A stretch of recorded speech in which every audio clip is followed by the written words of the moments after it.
Hey, welcome. Here we are, season 1, episode 1. It's so early, we don't even have a name for this show yet, but we're going to talk technology and manufacturing from the shop floor to the boardroom.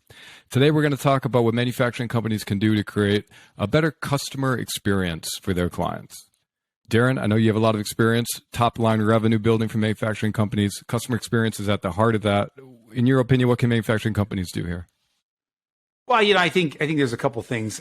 Coming out of the pandemic, I think the relationship between the customer experience and the supply chain became very prominent, right? I think we all knew. I think a lot of us in the industry, we talked about how important it was. We all saw what Amazon was doing. Even we, as a company at Infor, we were assisting on the supply chain at Amazon. We had hands-on firsthand experience of it. But concept is one thing. Then when the reality hit and your ability to serve your customer really became under a lot of stress. So, the customer experience is definitely tied to the supply chain. And I think that bond between those two, two divisions within a manufacturer really became very prominent during the pandemic. Yeah, it was hard talking to salespeople at manufacturing companies because I feel like the supply chain was always somewhat removed from them. I mean, it was important, but the worst case scenario is they'd have to call a client back and, sorry, it's going to be 2 more weeks until you get it. It wasn't great, but it wasn't as detrimental. Whereas now, if your supply chain is not connected to the front of salespeople, how do your salespeople know what they can and cannot sell? It's a great point. I mean, it was you just kind of lived with it. I remember, just a few years ago, it was, made to order. I mean, you and I both have a lot of manufacturers that build to order, and give me 15,000 snow shovels in October, and you built 15,000 and you shipped them, and you put them in a big container and you dropped them off at that retailer's distribution center. When COVID hit, the big box stores were like, no, don't ship it to me. Just drop ship it from where you're at to the customer. And all of a sudden, our manufacturers were like, I'm sorry, what? What? You want me to take 15,000 snow shovels and drop ship 15,000 times? Yeah, that's what we want you to do. And they got caught flat footed. And now, the CRO, the executive vice president of sales, they've got a very unique situation now because you used to just go to your big box stores, or you used to go to your distributors or your dealers, and you would sit down and you would, give me 10,000 of those and 4,000 of this and 600 of those. And right. What's your best forecast? That's not how it works anymore, folks. So, we really have individual personas. We have the consumer. We have the dealers, and now the CRO is quite a bit removed. And so, what I'm seeing and going into 2023 is going to be, I've got a lot of CROs and a lot of executive vice presidents of sales, and they're going, okay, well, how do I extend this? Can I just hire more salespeople? How do I reach those dealers? How do I control the customer experience through my dealers? How do I do that? So that's what I'm seeing. That's what I'm hearing. Yeah, we were talking to somebody, I think it was like 2 weeks ago, and we asked them how they felt their dealer network was positioning and selling their products, right? And it was a resounding, they love us, they position our products all the time. And then we got in contact with the dealer, and God, I forget what the specifics were, but it was like, there was one niche requirement, and if the customer they talked to had that niche requirement, then they positioned this product. But over 85% of what they had positioned had nothing to do with this company because they were so hard to do business with, so hard to get quotes for. With the downturn in the economy, we've got a lot more top line revenue conversations coming at us, right? From private equity, from manufacturing leadership, so on and so forth. How do we raise our top line revenue? And when we do go to the sales folks, VP of sales or someone like that, it's all great. Everything's great. Yeah, they love us. They order from us. We're getting lots of orders. But what they can't see, Alex, is the ones that never come to them, the ones that never show up on their doorstep. And so, yes, then when you go to the dealer and you interview the dealer, and the dealer's like, oh, I'm doing, 700 orders for jacuzzis, a month. And you're going, well, I only got 50 of them. But I guess 50 to the local sales guy is great.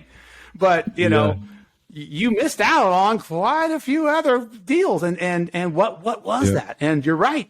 It's the barrier to sale. The barrier to sale is your experience. And if we talk about customer experience, it can go twofold.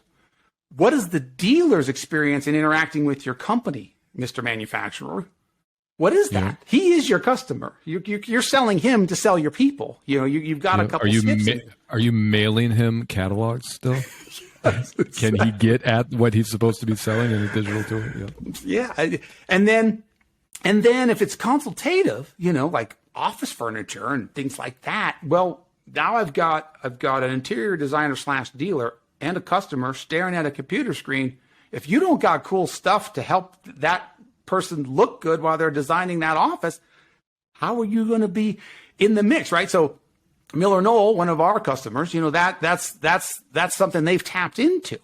But it is incredible. You just hit the nail on the head. There's a lot of sales folks that are not realizing that technology is not something for the IT department. Because I don't know about you, but when I talk to sales guys about digitizing, building a customer enablement platform or a customer engagement platform, they're like, oh yeah, go talk to IT. I don't know, guys. Hold on. You may want to get your fingers in on that pie, if you know what I mean. Yeah, well, we spend a lot of time around ERP systems, right? And not very often in a full-fledged ERP evaluation is the sales team and how they're selling and that top-line revenue a big part of that evaluation. And you've always said that you've always felt like that was a big miss, right? ERPs are, a lot of it is about stripping costs out of the operations, improving margins, reallocating personnel into other tasks, automating some tasks and reallocating them in others. But you've always been a big proponent of, hey guys, everybody's missing this top-line revenue piece. So here we're in the context of engaging your dealers and engaging that sales team. So what type of tools can be used, or explain kind of what are some customers doing where they actually are improving top line revenue and connecting their dealer networks? Like, what does that look like to a company that's doing that successfully? What can a CRO at a manufacturing firm do to drive more sales, right? That's basically what you're asking. Yeah, pretty much, yeah. It's always funny. They're like, well, we rely on our dealers, we rely on our people, we can do it through good quality products. I get all that. But, one of the things that we say is that, 75% of the folks out there today, may even be higher after the pandemic, are doing tons of research before they even pick up the phone, so to speak, or send an email or whatever. So how does the average sales guy, reach those people? He's got two choices. Or average CRO, he's got two choices. He can promote through, obviously the internet. He can be have a digital presence that goes to the end consumer, you and me and everybody else. Sure. Or, he can enable or empower his dealers to do that same kind of thing. And, like I was kind of describing before, if you take a look at what a dealer does, they are approached. Again, we were using jacuzzis. We'll just keep along with that same line. If we look at jacuzzis and we look at how that whole business works, a person's like, hey, I got to do some research. They will start doing research before they call the dealer. So that's that first layer is you have to be there. And there's a very good chance that if you are on there and you have a product and you can have them design the product that they want, once they get engaged with it, you're going to see like 30-40% increase in conversions of folks that are interested in what that particular model or what that particular product that you sell is. And the bottom line is when they take that personal design and they pick the color, they pick the jet size, the engine, they're learning more attached. Creating. What's that? Yeah. They get more attached to what they're thinking about buying. They're investing in your product there. Now you're sitting back at your plant in Ohio, Mr. CRO, but the guy in Florida who's putting together his order, he hasn't even talked to anybody yet. Right. And you know, we have a couple of clients, you know, we have some clients that have like a 40 and a 50% one visit goal. They want to close an order from the first visit of 40% of the time. In order to get that, Alex, it's going to have to be a great experience, right? Yes. And it's going to have to be engaging and memorable and lots of options. Yeah. And lots of information. They have to feel like they completely understand what they're buying. And what about, you know, and a lot of us have seen configurators, you know, everybody has a configurator and I can design it on 3D. That's fine. Cool. That's a step in the right direction. But Alex, how many times have you done those things and then it goes off in an email and you wait 3 or 4 days for somebody to get back? Hey, we know you're interested in this model, but you don't know when it's going to come. You don't know what day it's going to get there. You don't know how long that's going to take, because none of that information's in that configurator. Right. But or when you oftentimes get the in price isn't there. Yeah, the price. Or Right. how many times do you quote and it's wrong? Right? Yeah. How many times, you know, I've done those things and they come back, well, yeah, that was kind of it, but because you're in Florida, there's a special tax, and then we can't use this there. There's some restriction on that in Kentucky. What you know, and it's okay, and it was all right. But now that we have companies that have fully digitized that experience, where I can order it, it'll tell me that it's available. It'll also say, oh, if you're getting that, you need to get that suggestive selling and suggestive add-ons. And you also may want to consider, oh gosh, I didn't even think of that. I mean, when that experience is happening, I know I'm working with a good company. And that's the subliminal piece. And then I can get that. But when I can go online, and you know, Amazon is a prime example. I ordered things yesterday. As you may have heard, the doorbell just rang. They're dropping it off. And they tell me where it's at, when it's coming, when it's due. Oh, it's almost there. Alexa can tell me that today it's arrived. I mean, that whole experience. Right. Yep. But now we're talking about manufacturers of large items like, you know, Carvana is doing well for a reason, right? So when we talk about all that stuff, that buyer experience becomes a part of the digital landscape that a lot of CROs they just don't know how to get there. They just don't know how to get there. Well, I mean, you said something. Most of the time when people come to us about this, it's because they're configuring the order incorrectly, right? I mean, there's always this, I don't know if animosity has too much weight to it, but between salespeople and engineers, right? Where the engineers are always like, the sales guys don't know what's going on. They don't know what they're selling. They're selling things that are impossible for us to build. Or there's this huge back and forth between the prospective customer asks the sales guy a question, and the sales guy forwards the email to the engineer. The engineer answers it. The sales guy forwards the email back to the prospective customer. And it's just, there's a delay and it takes a long time. And the engineer starts thinking, well, what the heck is the sales guy doing? And I think what we're talking about here, even, so somebody comes to us with a typical problem of, we're configuring the order incorrectly. Can you help me, you know, tie these together? Again, that's margin improvement and operational cost. But if you get somebody that can configure that order correctly because they have a visual selling tool, because you're giving them the cross-sell and upsell and associated products, because you're giving them the literal questions to ask the client, all of a sudden now, like what you had said, you don't realize how many sales you were missing in the market, because now you're providing all that information, you're providing that experience, and there's a ton more sales to be had. It's awesome. I mean, yeah. And to that point, you know, just having statistics on like almost like pretty much real-time statistics on what everybody's looking at that day or that week, right? And having that kind of data, you know, they're looking at this type of jacuzzi 50,000 times more than that one. I'm exaggerating, but you know, but that's data that a lot of times you don't know, because a lot of my manufacturers measure the sale, but how many of them measure the shop?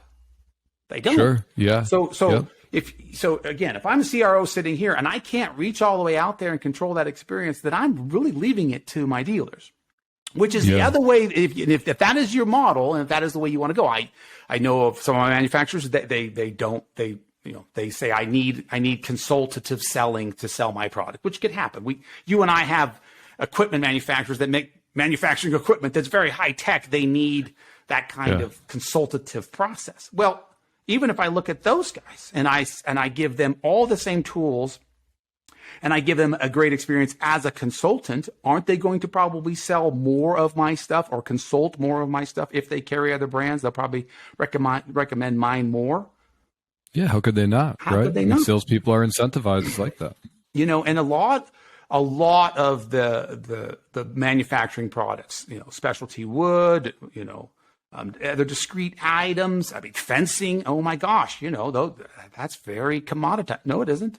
There's no two fences that are exactly the same. There are none. Yeah. Well, what do you mean there? It's all the same wood. Yes, but never the same length, never the same height, never the same tree that it came from, Yeah, right. And so when we get into prefab homes, here's a place where people could be, manufacturers could be making a killing and prefabricated homes, trestles, designs, doors. I could build a whole house. Oh, that's way too much. No, it isn't. No, that's not. Because there's people that are doing it. And it's not only that, but when you have a customer engagement platform that can look into your enterprise system and tell you how your supply chain is shaping up, what that looks like, what's the capability to promise, what due date do you think we can do, how's the production, when it can look across that whole thing and then come back to the customer in a matter of seconds and say, yeah, I can get that to you January 7th. Set the right expectation at the beginning. Sometime in the morning. Why would I stop shopping for that product? Or if I'm a dealer, why would I stop working on that and then go work on another vendor's cycle? I wouldn't. Yeah. And that's where the rubber hits the road is if I can tuck them in, to use an executive vice president's term, if I can tuck them in with a date and the delivery time, do you want it? Hit the button, say yes. Mm-hmm. Yes, that's what I do, because that's exactly what I wanted, because I just designed it. You just told me it can be delivered, and you just told me all the things that I wasn't sure of that I needed, but it suggested it. So I'm feeling, that's how you get 40, 50, 60% one-time visit closes. Whether it's a dealer looking at the screen or a customer, that's how you get it. Yeah, I mean, you can feel that. That's right. But my mind even goes to if it's not the happy path. Right? Like if all of a sudden because we can connect to the supply chain, you might find out that it's going to be 3 months until we can deliver that. And that might not, your customer might say, oh my gosh, 3 months. Right. But you might also be able to come back and say, well, you wanted the green one. Guess what? I got the red one. Or, if you upgraded the compressor to 350 PSI, we actually have those ones in stock. I could get it to you in a week and a half, just you have all that visibility to be able to have the right conversation with your buyer and set an appropriate expectation for timeline. And so that buyer experience is there. But I think to wrap this up, the last thing maybe is how cool is it when this same scenario we're talking about with your sales team having this buyer engagement platform connected to your supply chain, but we've been talking about dealer networks today too. And so the same platform is extended into your dealer network. So now your salespeople and your external salespeople are connected. And of course, there's different securities and you can set things up. Their pricing can be different. I mean, it's configurable, right? You don't want it to be the exact same, but having that similarity and putting those people on that same platform means that your end customer is getting the same great experience no matter what buying channel they go through. I mean, it's incredible what it's doing for people. And it's a great point. I mean, if I look at appliances, right? And we know the appliance game, California has different SKU numbers than Nevada because of all of the dealer arrangements, right? This is my territory. Sure. Well, how awesome would it be to have a digital version of that so that when the customer is in Nevada, it goes right to the Nevada dealer. There's no chance of it going someplace else, because maybe they live here, but they're ordering it for there, and the system may not catch that. But ours, or our platform, catches that and says, that one, that actually doesn't go to this dealer, that goes to that dealer. There's all kinds of neat things that digitizing it can do. That's a great point. And I like what you said about the not so happy path, because you're right. A lot of people are like, Well, that's not how it's going to always go, or having a human involved in there is going to make it better.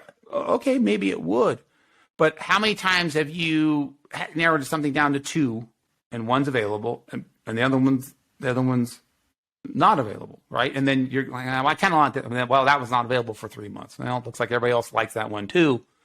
And then you might do a little bartering with yourself and go, well, I will take the red one. Maybe that is the way it's supposed to go. That does happen. Do I think that's always going to happen? No, but that could happen. I know I just tried to order some jewelry and they didn't have it in one size. So then I was like, well, I won't put it on that finger. I'll put it on this finger because they had the other size, right? So sometimes having that data, it's not always bad. But you're right. The happy path is not always going to be super clean. But I do think that for the dealers, capturing the hearts and minds of the dealers, to what you said, I think that's really for a lot of our manufacturers where it really happens. The distributors and the dealers is if I am, as I was a salesperson for a manufacturer, and I also had other vendors, the vendor that was easiest to deal with on top of what I was selling as my main product was definitely the go-to, because let's be honest, a lot of times the jacuzzis are all pretty close to a dealer. It's just which one can I get the sale on, which one I can make happy, and that is as manufacturers, that is our customer. His customer is his. You are, he is yours. That whole thing. So but digitizing it and giving that customer all the data they need, it creates buyer confidence and dealer confidence that goes through the roof. Yeah. Yep, I completely agree. And there's a lot of buyer engagement platforms that are out there. There's a lot of things, if you look into the market, called configurators that may or may not sit on kind of a broader platform. If you're a manufacturing company and you sell your products through dealer networks and they're not connected, you should look at being able to connect your dealer networks with your sales team through your engineers and then get visibility into your supply chain. That is what first-in-class manufacturing companies are doing today. Totally. Darren, thank you very much. This has been great. Yeah, man. Thank you very much. Yeah, on to the next one. See ya. Bye.